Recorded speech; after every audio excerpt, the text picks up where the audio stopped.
Cockroach જનતા પાર્ટીના આંદોલન બાદ શિક્ષણ મંત્રી ધર્મેન્દ્ર પ્રધાને રાજીનામું આપ્યું। ત્યારબાદ પ્રધાનમંત્રીએ કહ્યું હતું કે પેપર લીક માટે એક ટાસ્ક ફોર્સ બનાવવામાં આવશે। ટાસ્ક ફોર્સની પણ રચના કરી દેવામાં આવી, પણ સાથે સાથે ચર્ચા એ પણ કરવી છે કે આને લઈને એક કાયદો બનાવવાની વાત પણ કરવામાં આવી। હવે પરીક્ષા સુધારણા કાયદો જે છે તે લાવવાની આજે જે બિલ હતું તેને રજૂ કરવામાં આવ્યું છે, પરંતુ સંસદની અંદર જબરદસ્ત હંગામો થયો છે।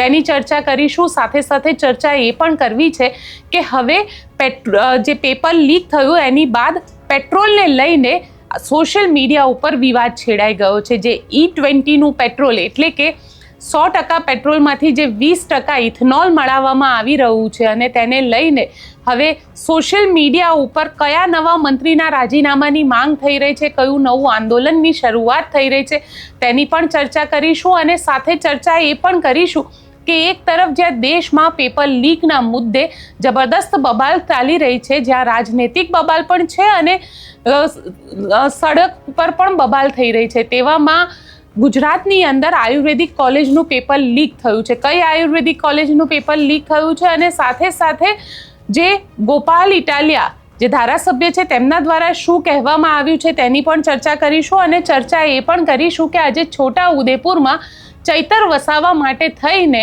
આમ આદમી પાર્ટી મેદાનમાં આવી ગઈ છે। આમ આદમી પાર્ટી હવે અલગ અલગ જગ્યાએ રોજ અલગ અલગ રીતે આંદોલન કરવાની છે, કારણ કે આમ આદમી પાર્ટીને એવું લાગી રહ્યું છે કે ચૈતર વસાવાને જે સજા સંભળાવવામાં આવી છે તે ગેરવ્યાજબી છે અને તે કાનૂનની વિરુદ્ધમાં છે, કારણ કે કાનૂને જેને સજા સંભળાવી છે, રાજપીપળાની જે કોર્ટે એને સજા સંભળાવી છે તેની વિરુદ્ધમાં તેઓ હાઈકોર્ટની અંદર ગયા છે। હવે જામીન અરજીને લઈને પણ સુનાવણી થશે। આ બધાની ચર્ચા કરીશું। નમસ્કાર, હું છું ગોપી ગાંગર અને આપ જોઈ રહ્યા છો નિર્ભય ન્યૂઝ। દેશમાં નીટના પેપર લીકના મુદ્દે જબરદસ્ત બબાલ થઈ। આ બબાલનું આંદોલન જે છે 36 દિવસ સુધી ચાલ્યું અને ત્યારબાદ આ આંદોલનના ફળ સ્વરૂપે મંત્રી ધર્મેન્દ્ર પ્રધાને રાજીનામું આપ્યું। આજે સવારે મંત્રી ધર્મેન્દ્ર પ્રધાન જ્યારે લોકસભા પહોંચ્યા હતા, જ્યારે સંસદ પહોંચ્યા તે વખતે ત્યાં આગળ ભારતીય જનતા પાર્ટીના નેતાઓ દ્વારા તેમનું સ્વાગત કરવામાં આવ્યું, તેમને ટોપી પહેરાવી, તેમનું બહુમાન કરવામાં આવ્યું, તેમનું અભિવાદન કરવામાં આવ્યું। અને સવાલ અહીંયા આગળ એ ઊભો થઈ રહ્યો છે કે ભારતીય જનતા પાર્ટીના નેતાઓ એને એક બલિદાન તરીકે જોઈ રહ્યા છે, પરંતુ જે યુવાઓની જિંદગી આની અંદર ખરાબ થઈ છે, નીટના જે વિદ્યાર્થીઓ હતા જેમાંથી 21 વિદ્યાર્થીઓએ સુસાઇડ કરી લીધું, જે વિદ્યાર્થીઓએ મહેનત કરી હતી આખું વર્ષ, લગભગ 22 લાખ જેટલા વિદ્યાર્થીઓ આ પરીક્ષાની અંદર અપિયર થયા હતા, તે વિદ્યાર્થીઓના ભવિષ્ય સાથે જે રીતે છેડછાડ કરવામાં આવી, ખેલ ખેલવામાં આવ્યો, તેને લઈને સવાલ ઊભા થઈ રહ્યા છે। પરંતુ ભારતીય જનતા પાર્ટીના એક પણ નેતા અહીંયા નહીં બોલે, કારણ કે તેમને એવું લાગે છે કે જે સિસ્ટમમાં ચાલી રહ્યું છે એ સાચું ચાલી રહ્યું છે અને કદાચ એ જો સાચું એમને ન લાગતું હોત તો કદાચ આજે ધર્મેન્દ્ર પ્રધાન સંસદ પહોંચ્યા ત્યારે તેમનું સ્વાગત પણ ન કરવામાં આવ્યું હોત। એ દ્રશ્ય પણ આપણે જોઈ રહ્યા છે, જે રીતે તેમને ધર્મેન્દ્ર પ્રધાનને ટોપી પહેરાવવામાં આવી, ધર્મેન્દ્ર પ્રધાન આવ્યા ત્યારે લોકોએ તેમનું અભિવાદન કર્યું અને તેમની સાથે તેઓ સંસદ સુધી ચાલ્યા ગયા। એટલે ક્યાંક અહીંયા સવાલ એ પણ ઊભો થઈ રહ્યો છે કે આ કયા પ્રકારની માનસિક સ્થિતિમાં આપણે જીવી રહ્યા છે। જ્યારે 22 લાખથી વધારે વિદ્યાર્થીઓના ભવિષ્ય સાથે છેડછાડ થતી હોય ત્યારે એ જ વિભાગના મંત્રી જ્યારે રાજીનામું આપે છે અને એક સિસ્ટમમાં પોતાની જવાબદેહી નક્કી કરવા માટે આંદોલન થાય છે અને એ આંદોલન બાદ આ રાજીનામું અપાય છે, તો પછી આ પ્રકારની ચર્ચા કેમ કરવામાં આવે છે, આ પ્રકારે કેમ કરવામાં આવી રહ્યું છે? કદાચ ભારતીય જનતા પાર્ટીને અહીંયા આગળ એવું લાગી રહ્યું છે કે તેમને ક્યારેય કોઈ હરાવી નથી શકતું, કે તેમને ક્યારેય કોઈ જવાબ નથી આપી શકતું, કે આ સિસ્ટમમાં તેઓ જે પણ કરે છે એ બધું જ સાચું હોય છે તેવું કદાચ અહીંયા તેમને લાગતું હશે।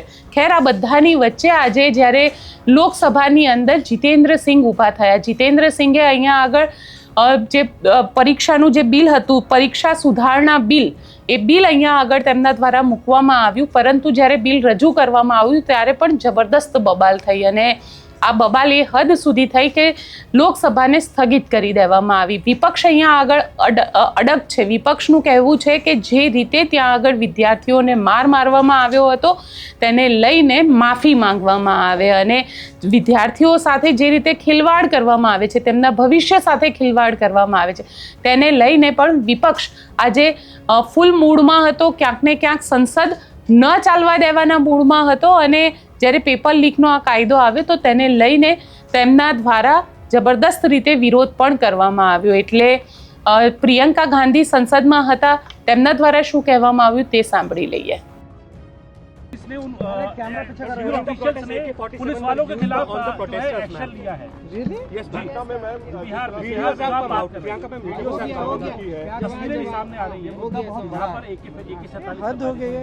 ये इन्होंने अभी भी FIR दर्ज की है स्टूडेंट्स के खिलाफ, शायद कल रात को या आज सुबह, बिहार में, बंगाल में. तो ये अपनी आदतों से बाज तो आए नहीं हैं. और मैंने सुना है, वेरीफाइड नहीं है, लेकिन मैंने सुना है कि जो लड़कियां गई थी प्रोटेस्ट में, कई लड़कियों के पेरेंट्स को फ़ोन आ रहे हैं, उनको धमकाया जा रहा है कि तुमने अपनी लड़कियों को भेजा. क्या मतलब है? क्या हमारे देश में लड़की प्रोटेस्ट नहीं कर सकती? क्या मतलब है? AK-47 यूज की जा रही है प्रोटेस्टर्स के ऊपर. Pellet guns, AK-47 are these terrorists? What is wrong with these people? आप लोगों ने आवाज उठाई थी कि कार्रवाई जो है. એટલું જ નહીં, આ આખા મુદ્દે આજે સુપ્રીમ કોર્ટની અંદર પણ સુનવાઈ થઈ. કારણ કે જે વખતે આંદોલન ચાલી રહ્યું હતું ત્યારે 20મી જુલાઈએ જે વિદ્યાર્થીઓ ત્યાં આગળ ભેગા થયા હતા, જે યુવાનો ભેગા થયા હતા, શાંતિપૂર્ણ રીતે આંદોલન કરી રહ્યા હતા, તેમના ઉપર પોલીસ દ્વારા લાઠીચાર્જ કરવામાં આવ્યો. સુપ્રીમ કોર્ટમાં આજે તેની સુનાવણી હતી. જે CJI છે સૂર્યકાંત, તેમની સાથે જે અન્ય જજની પેનલ હતી તે લોકો આને સુનાવણી કરી રહ્યા હતા અને સુપ્રીમ કોર્ટ દ્વારા કહેવામાં આવ્યું, કારણ કે સરકાર માટે અને જે લોકો પોતાના હક માટે, પોતાને ન્યાય મળે તે માટે આંદોલન કરે છે, રોડ ઉપર ઉતરે છે, તેમના માટે આ ખૂબ મહત્વપૂર્ણ કહી શકાય. કારણ કે સુપ્રીમ કોર્ટ દ્વારા કહેવામાં આવ્યું કે શાંતિપૂર્ણ આંદોલન કરવો દરેક વ્યક્તિનો અધિકાર છે. જો એ આંદોલન શાંતિપૂર્ણ રીતે થતું હોય, આપણે ગુજરાતમાં જોયું છે કે આંદોલન શરૂ થતાં પહેલાં જ આવીને નેતાઓને ઉઠાવી જાય પોલીસ. જે વિદ્યાર્થીઓ આંદોલન કરવાના હોય તેમને એ જગ્યા સુધી પહોંચવા ન દેવામાં આવે. કારણ કે આજે સુપ્રીમ કોર્ટનું આ નોટિફિકેશન, સુપ્રીમ કોર્ટને આ નોટ કર્યું છે કે આંદોલન કરવું એ દરેકનો અધિકાર છે અને શાંતિપૂર્ણ રીતે આંદોલન કરવું એ અધિકાર છે. સાથે જ તેમના દ્વારા એવું કહેવામાં આવ્યું કે લાઠીચાર્જ અને બળ પ્રયોગ યોગ્ય ન ગણાય. આ વાત પણ કરવામાં આવી. કારણ કે ઘણી બધી વખતે આપણે ગુજરાતમાં એવી તસવીરો જોઈએ છે જ્યારે ટેટ-ટાટનું આંદોલન ચાલી રહ્યું હતું, વિદ્યાર્થીઓ આંદોલન કરતા હોય, પોતાની માંગ સાથે તેઓ બેઠા હોય, પણ પોલીસ આવે તેમને ઢસડીને, જેવી રીતે જાનવરને ઢસડીને લઈ જતા હોય તેવી રીતે ઢસડીને લઈ જતા હતા વિદ્યાર્થીઓને. તે પણ આપણે જોયું છે. એટલે આ વાત એટલા માટે જ કરી રહી છું કે આજે સુપ્રીમ કોર્ટે કીધું છે કે લાઠીચાર્જ અને બળ પ્રયોગ કરવો એ યોગ્ય ન ગણાય અને દરેક વ્યક્તિનું જીવન મહત્વપૂર્ણ છે. સામાન્ય માણસ હોય કે પછી પોલીસ હોય, જ્યારે પણ પોલીસ લાઠીચાર્જ કરતી હોય છે, ફાયરિંગ કરતી હોય છે, ટીયર ગેસના સેલ છોડતી હોય છે, ત્યારે એ ખૂબ મહત્વપૂર્ણ થઈ જાય છે કે દરેક વ્યક્તિનું જીવન જે છે એ મહત્વપૂર્ણ છે. જ્યારે પાટીદાર આંદોલન થયું ત્યારે પાટીદાર આંદોલન વખતે પણ 14 લોકોના મોત થયા હતા. આ મોત માટે જવાબદાર કોણ તે સવાલ આજે પણ ઊભો છે અને તેવામાં આજે જે સુપ્રીમ કોર્ટે કહ્યું છે કે દરેક વ્યક્તિનું જીવન મહત્વપૂર્ણ છે, સામાન્ય માણસ હોય કે પોલીસ હોય. આખા દેશમાં પ્રદર્શનને લઈને એક વ્યવસ્થા બનવી જરૂરી છે. આ પ્રકારની વાત પણ સુપ્રીમ કોર્ટ દ્વારા કહેવામાં આવી છે. એટલે જેટલાને પણ આંદોલન કરે છે, જેટલાને પણ પોતાની વાત જે છે લોકશાહીમાં ગાંધી ચિંધ્યા માર્ગે કરવી છે, તે લોકોને જે રીતે દબાવી દેવામાં આવે છે પોલીસ દ્વારા, અથવા તો તેમને જગ્યા ઉપર જ નથી જવા દેવામાં આવતા, તેવા લોકો માટે થઈ અને આજે સુપ્રીમ કોર્ટ દ્વારા આ જે વાત કહેવામાં આવી છે ખૂબ મહત્વપૂર્ણ થઈ જાય છે. કારણ કે આ પહેલાં સુપ્રીમ કોર્ટમાં જ્યારે આના વિડીયોને લઈને કહેવામાં આવ્યું હતું કે તમે એ વિડીયો જોઈ શકો છો કે કઈ રીતે વિદ્યાર્થીઓને મારવામાં આવ્યો છે, અને ત્યારે સુપ્રીમ કોર્ટ દ્વારા એવું કહ્યું હતું કે કહેવામાં આવ્યું હતું કે અમારી પાસે આવો ફાલતુ સમય નથી. પણ આજે સુપ્રીમ કોર્ટ દ્વારા આ નવી વાત જે છે તે સાંભળતી વખતે આ કેસનું જ્યારે હિયરિંગ ચાલી રહ્યું હતું ત્યારે તેમના દ્વારા વાત કહેવામાં આવી છે અને ખૂબ મહત્વપૂર્ણ થઈ જાય છે અહીંયા આગળ કે શાંતિપૂર્ણ આંદોલન કરવું એ દરેક વ્યક્તિનો અધિકાર છે. એટલે જે લોકો પણ આંદોલન કરતા હોય તે શાંતિપૂર્ણ રીતે આંદોલન કરી શકે છે અને તેમને કરવા દેવું જોઈએ. આ પ્રકારની વાત પણ સરકારને કહેવામાં આવી છે.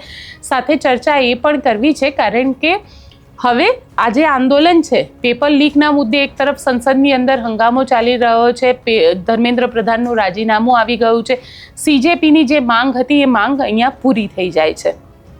પણ હવે રાજકીય લડાઈની શરૂઆત થઈ ચૂકી છે. સંસદની અંદર આ રાજકીય લડાઈની વચ્ચે ફરી સોશિયલ મિડિયા ઉપર એક આંદોલનની શરૂઆત થઈ. આ આંદોલન છે E20 જનતા પાર્ટી.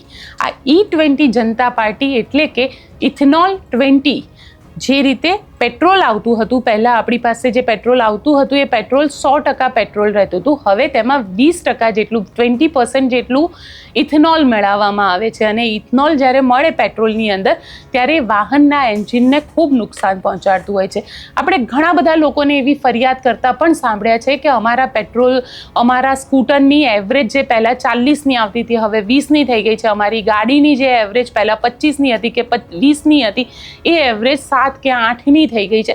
આવા ઘણા બધા લોકો છે, ઘણા બધી ફરિયાદો જે છે તે આવે છે, પણ સરકાર એને સાંભળવા માટે તૈયાર નથી, કારણ કે સરકાર એવું માનીને બેસી ગઈ છે કે આ ઇથેનોલ જે છે એ ઇથેનોલ એ લીગલ છે અને તે ઇથેનોલ સાચી રીતે મેળવવામાં આવે છે. પરંતુ તેના માટે જે એન્જિન પર એક્સપેરિમેન્ટ થવા જોઈએ, ઇથેનોલવાળું જે એન્જિન આવવું જોઈએ તે એન્જિન માટેના કોઈ રિસર્ચ કે કોઈ કશું જ કરવામાં નથી આવ્યું અને તેના કારણે વાહનોની ઉપર તેની સૌથી વધારે અસર થાય છે.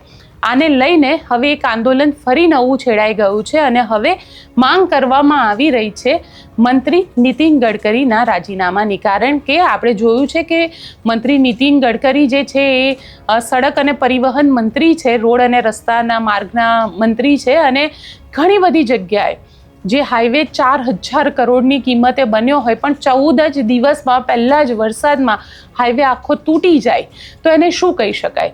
જે રસ્તાઓ કરોડોની કિંમતમાં બન્યા છે એ રસ્તાઓ તૂટી જાય. આપણે અમદાવાદથી મુંબઈવાળો જે નવો એક્સપ્રેસ હાઈવે બની રહ્યો છે તે પણ હજારો કરોડની કિંમતમાં બનેલો છે. એ હાઈવે માત્ર એક વરસાદ આવે અને હાઈવેમાં મોટા ને મોટા ગાબડા પડી જાય તો તેને શું કહેવાય? આ ભ્રષ્ટાચાર નથી તો શું છે? એટલે હવે જે લોકો છે એને E20 જનતા પાર્ટી નામનું સોશિયલ મીડિયા પ્લેટફોર્મ શરૂ કર્યું છે. આ પ્લેટફોર્મ પણ માત્ર સોશિયલ મીડિયા માટેનું છે. જે રીતે કોકરોચ જનતા પાર્ટીની શરૂઆત કરવામાં આવી હતી તેવી જ રીતે E20 જનતા પાર્ટીની પણ શરૂઆત કરવામાં આવી છે. આ જે શરૂઆત કરવામાં આવી તેને કોકરોચ જનતા પાર્ટીએ પણ સમર્થન આપ્યું છે. તો બીજી તરફ અરવિંદ કેજરીવાલ પણ હવે આ મુદ્દાને લઈને મેદાનમાં આવી ગયા છે. અરવિંદ કેજરીવાલ આ મુદ્દાને લઈને હવે ટાઉન હોલ કરવા જઈ રહ્યા છે.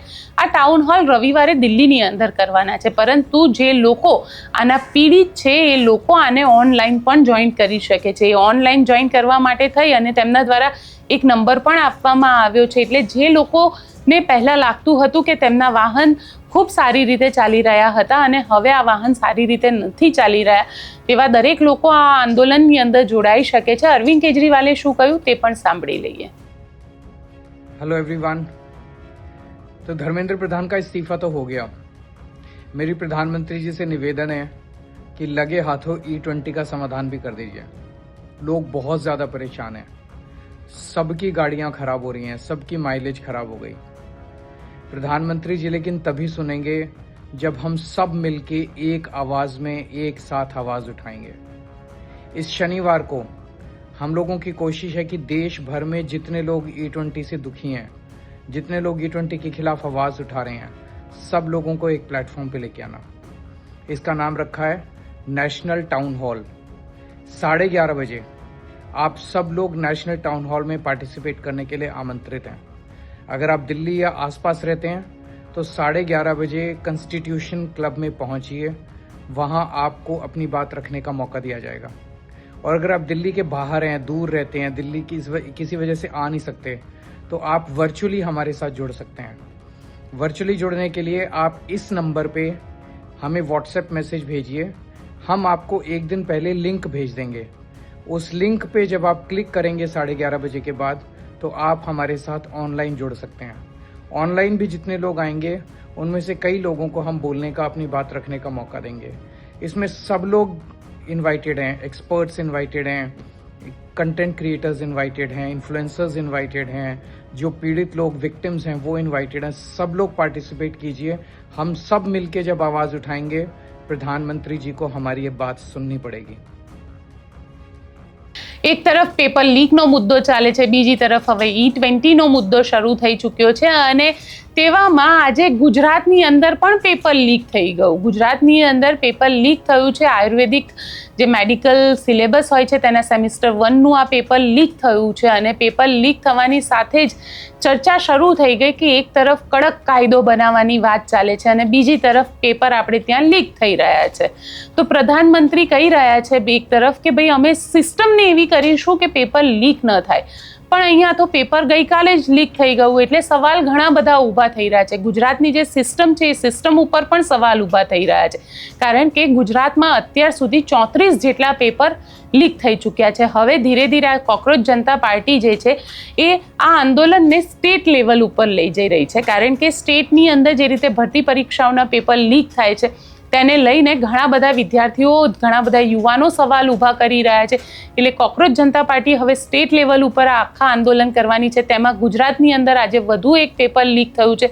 ગોપાલ ઇટાલિયાએ શું કીધું તે સાંભળીએ. મિત્રો, વડાપ્રધાનશ્રીએ એવું કીધું કે કાયદા ખૂબ કડક કરવામાં આવશે, ફાસ્ટ ટ્રેક કોર્ટ બનાવવામાં આવશે અને બીજું ઘણું બધું જેલની પાછળ મોકલી દેવામાં આવશે. પણ વડાપ્રધાન સાહેબની વાતની કોઈ અસર ગુજરાતમાં પડી નથી.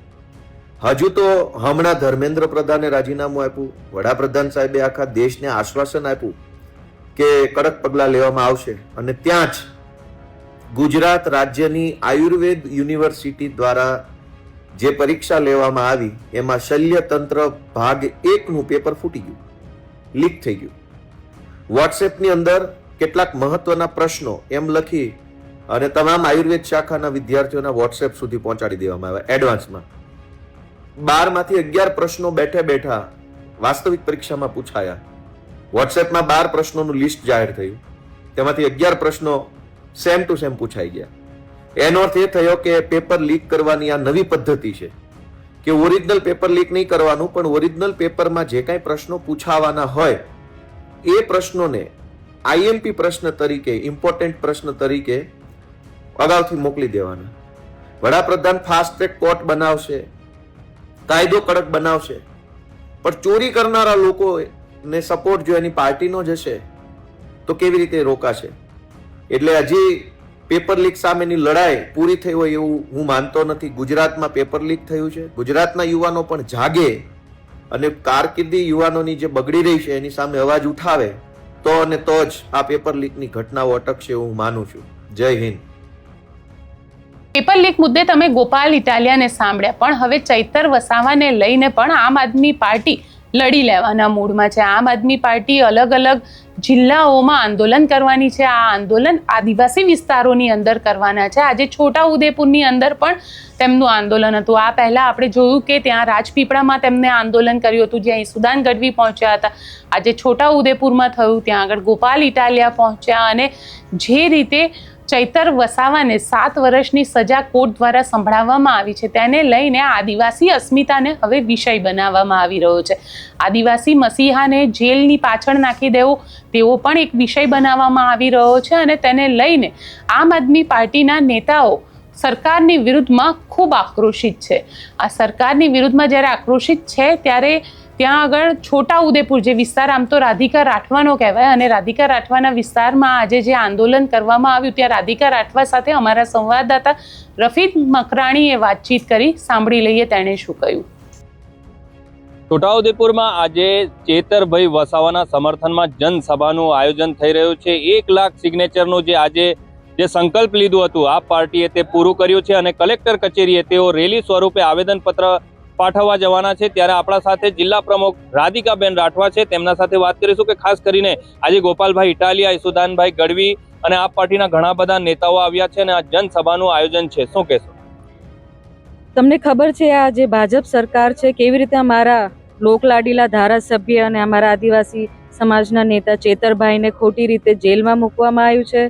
તો એમના આ જે તાનાશાહી સરકાર છે એમના વિરુદ્ધમાં અમે આજે બધા ભેગા થયા છે અને ચેતરભાઈને સમર્થન આપવા પણ અમે ભેગા થયા છે કે આગળ તમે કોઈ પણ અમારા આદિવાસી સમાજના નેતા ઉપર બળજબરીથી અને ખોટા કેસીસ કરીને જેલમાં મૂકશો તો અમે તમે મુંહતોડ જવાબ આપીશું. તો ચેતરભાઈની લાગણીના લીધે બધા ભેગા થઈને આજે અમે જે એક સિગ્નેચર કેમ્પેન ચલાવ્યું હતું તો આજે અમે અહીંયા સભા કરીને અને યાત્રા થકી અમે કલેક્ટર ઓફિસે આવેદનપત્ર આપવાના છે. બિલકુલ, જે પ્રકારે તમે જણાવી રહ્યા છો કે આવેદનપત્ર પાઠવશો, પરંતુ આવેદનપત્ર પાઠવવાથી શું ફરક પડવાનો? ચેતરભાઈને ન્યાય મળવાનો ખરો? ન્યાય પ્રક્રિયા કોર્ટનું છે, પણ ચેતરભાઈના સમર્થનમાં કેટલી જનતા એમને સપોર્ટ કરે છે એ અમે પ્રેસિડેન્ટ ઓફ ઇન્ડિયા જે છે અમારા ભારતના, એમને અમે આ પહોંચાડવાના છે. એટલે અમે કલેક્ટરને એ આખી જે સિગ્નેચર પેપર છે આપીને અમારા જે ભારતના પ્રેસિડેન્ટ છે એમને મોકલવાનું અમે અરજી આપવાના છે. બિલકુલ, જે પ્રકારે તમે જણાવી રહ્યા છો, પરંતુ કેટલાક કોંગ્રેસના નેતાઓનો એવો આક્ષેપ છે કે આ જે ચેતરભાઈ છે તે આદિવાસી નેતાઓ છે, આદિવાસીઓ માટે લડી રહ્યા છે, પરંતુ આપ પાર્ટી જે છે ચેતરભાઈનો ઉપયોગ કરે છે, તેવું કોંગ્રેસના નેતાઓનો આક્ષેપ. કોંગ્રેસ પાસે કંઈ રહ્યું નથી. એમને કંઈ ના કંઈ ના કરતા એમને પેલા પ્રશ્નો જોઈએ છે. પબ્લિક પણ એમને હવે પૂછતી નથી. ભાજપ અને કોંગ્રેસ એક જ છે, તમે જોયું હશે. તો ચેતરભાઈ અમારા નેતા છે, આમ આદમી પાર્ટીના નેતા છે અને એ જેલમાં છે, તો એમના માટે અમે લડત આપીશું ને, ચોખ્ખી વાત છે ને. તો એમાં ઉપયોગ કરવાનો સવાલ જ નથી આવતો. પરંતુ જે પ્રકારે સુખરામભાઈ રાઠવા પણ ચેતરભાઈના સમર્થનમાં આવ્યા અને ચેતરભાઈના સમર્થનમાં આવ્યા અને તે વખતે તેમણે પણ એક અર્જુનભાઈ રાઠવાએ નિવેદન આપ્યું હતું, તેઓ સાચું નિવેદન ગણાવ્યું હતું. હવે મને ખબર નહીં આ બીજા પાર્ટીના નેતા શું આવેદન આપે છે, એ એમનું પર્સનલ મેટર છે. પણ અમે ચેતરભાઈ અમારા સમાજના નેતા છે, આમ આદમી પાર્ટીના નેતા છે, અમે તમામ કાર્યકર્તા એમને સમર્થન આપવા અને એમના ઉપર અન્યાય ના થાય એટલે અમે અહીંયા ભેગા થયા છીએ. પરંતુ જે પ્રકારે આજે તમે જે આ જનસભા છે, આ જનસભા કેટલા લોકો જોડાશે અને કેટલા લોકો આવેદનપત્ર પાઠવવા છે? અમે જનસભા અહીંયા 5 થી 6 હજારની પબ્લિક, એનાથી વધારે પણ થયા તો મિનિમમ મેં તમને કહું છું ભેગા થવાના છે. બધા રસ્તામાં જ છે અને અમે રેલી સ્વરૂપ કલેક્ટર ઓફિસ જવાના છે. આ હતા જિલ્લા પ્રમુખ રાધિકાબેન રાઠવા. તેમના સાથે આપણે તમામ મુદ્દે ચર્ચાઓ કરી છે અને થોડીક ક્ષણોમાં અહીંયા જે જનસભાનું આયોજન થશે અને ગોપાલભાઈ ઇટાલિયા જે છે તેમના ગોપાલભાઈ ઇટાલિયા અને જે ઈસુદાનભાઈ ગઢવી તેમની હાજરીમાં આ જનસભાનું આયોજન થવાનું છે અને 1 લાખ જેટલા સિગ્નેચરો થયા છે અને ચેતરભાઈ વસાવાના સમર્થનમાં અહીંયાથી રેલી સ્વરૂપે કલેક્ટર કચેરી આવેદનપત્ર પાઠવવા જશે. રફીક મકરાણી, નિર્ભય ન્યૂઝ, છોટાઉદેપુર. ત્યાં ગોપાલ ઇટાલિયા પણ હતા. ગોપાલ ઇટાલિયાએ તો સીધું કહી દીધું કે જો ચૈતર વસાવા ભારતીય જનતા પાર્ટીમાં જોડાઈ જાય તો તેમના ઉપરની સજાને પણ માફ કરી દેવામાં આવે. એટલે આ વાત પહેલેથી જ જ્યારે વર્ષા વસાવા હોય કે શકુંતલા વસાવા હોય કે અન્ય નેતા હોય સતત એવો દાવો કરી રહ્યા છે કે જો ભારતીય જનતા પાર્ટીમાં જોડાઈ જાય તો પછી તેમના ઉપરની સજાને માફ કરી દેવામાં આવે છે. અને છે ગુજરાતની અંદર આપણે જોયું છે પણ એવું આ પહેલા હાર્દિક પટેલ હતા, ઘણા બધા એવા નેતાઓ હતા, પાટીદાર નેતાઓ કે જે ભારતીય જનતા પાર્ટીમાં જોડાઈ ગયા તો તેમના ઉપર રાષ્ટ્રદ્રોહનો કેસ જે હતો તેને પણ રદ કરી દેવામાં આવ્યો. અને ઘણા બધા એવા કોંગ્રેસના પણ નેતાઓ આપણે જોયા છે કે જેમના ઉપર અલગ અલગ કેસ હોય તે પણ હવે અહીંયા આગળ ક્લીન થઈ જાય, એટલે કે ભારતીય જનતા પાર્ટીના વોશિંગ મશીનમાં જાય અને તેમની સફાઈ થઈ જાય. ગોપાલ ઇટાલિયાને સાંભળી લઈએ. અને સજાની મજા પણ જો કે આ ભાજપ વાળા ખુલ્લેઆમ ટીવીમાં એમ બોલે છે કે ચૈતર વસાવા ભાજપમાં જોડાઈ જાય તો હમણાં બહાર આવી જાય. એનો અર્થ શું થયો કે ભાજપનો પટ્ટો ગળામાં ઘાલીને બળાત્કાર કરો, ખૂન કરો, ચોરી કરો, ચપાટી કરો, કઈ વાંધો નહીં, પણ ભાજપની સામે રહી અને ગરીબ માણસનો હાથ પકડશો, ગરીબ માણસનું આંસુ લૂછવાનું કામ કરશો તો જેલમાં પૂછશો. ભાજપની સામે રહીને કોઈનું આંસુ નહીં લૂછવાનું. ભાજપમાં જોડાઈને કરો બળાત્કાર તો તરત જ તે હર્ષ સંઘવી શાબાશી આપશે, બહોત શાનદાર કામ કિયા. એનો અર્થ એ થયો કે ચૈતર વસાવા ભાજપમાં જોડાય તો સજા માફ અને ભાજપમાં ન જોડાય તો જેલમાં પૂરી દેવાનો. મુદ્દો હવે ચૈતર વસાવા નથી, મુદ્દો વ્યવસ્થા આખી કેવી રીતે હાલે છે એનો મુદ્દો હવે તો આવ્યો. ચૈતર વસાવા મુદ્દો નથી, મુદ્દો એમ છે કે ભાજપ ધારે તો જેલમાં, ભાજપ ધારે તો મહેલમાં, ભાજપ ધારે તો સડક ઉપર, ભાજપ ધારે તો આસમાનમાં. એમ નહીં હાલે. જનતા જેને આશીર્વાદ આપે એ જ વિધાનસભામાં, એ જ મહેલમાં બેસશે, જનતા જેને આશીર્વાદ નહીં આપે એ ઘરે બેસશે, એમ વ્યવસ્થા હોવી જોઈએ. ભાજપ વાળા એવું કહે છે કે ચૈતરભાઈને અમે સમજાવીએ છીએ જોડાઈ જાઓ. દોસ્તો, મારું તમને એટલી જ વિનંતી છે કે આ લોકોને અભિમાન છે, ભાજપના લોકોને અભિમાન શેનું છે? નિરંજનભાઈએ કીધું કિડનેપિંગ થયા અહીંયા તો છોટા ઉદેપુરમાં, પછી રાઇફલો ઉડાડી હવામાં, પેલું બંદૂકો, બિહાર જેવો માહોલ. આપણે બિહાર ન જઈ શક્યા હોય તો આ છોટા ઉદેપુર આવીને ભાજપ વાળાને સરઘસ જો તો ખ્યાલ આવી જાય કે સરસ બિહારમાં આવું જ છે. એવી વાત થઈ. અહંકાર શેનો છે? અભિમાન કેમ છે આટલું બધું? અભિમાન એટલા માટે છે કે આપણામાંથી જ કેટલાક લોકો દર ચૂંટણીમાં વારંવાર ભાજપ બટન દબાવે છે. હવે એને હવા ભરાઈ ગઈ છે કે આ તો આપણા બાપાનું છે. એવી હવા આવી છે એનામાં. અને હવા કાઢવાનું કામ કોણ કરી શકે?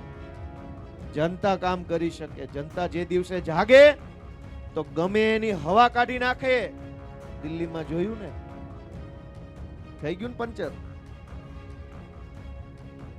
દેશમાં એવું કહેતા હતા ભાજપના માણસો, સાંભળજો ધ્યાનથી, કે આ ભાજપના માણસો દેશમાં એવું કહેતા હતા કે આ તો નરેન્દ્ર મોદીની ભાજપની સરકાર છે, એની સામે ના બોલાય, તમને આમ કરી નાખે, તેમ કરી નાખે. અને દેશભરના જુવાનિયાઓ હામાં હું પડ્યા કે રાતે 12 વાગે આવીને વિડિયા બનાવવા મળ્યા. 12 વાગે તો આખું ગામ હુઈ જાય, જોવા વાળા ન હોય. 12 વાગે વડાપ્રધાન સાહેબે વિડિયો બનાવ્યો અને દેશના યુવાનોને સંબોધન કર્યું.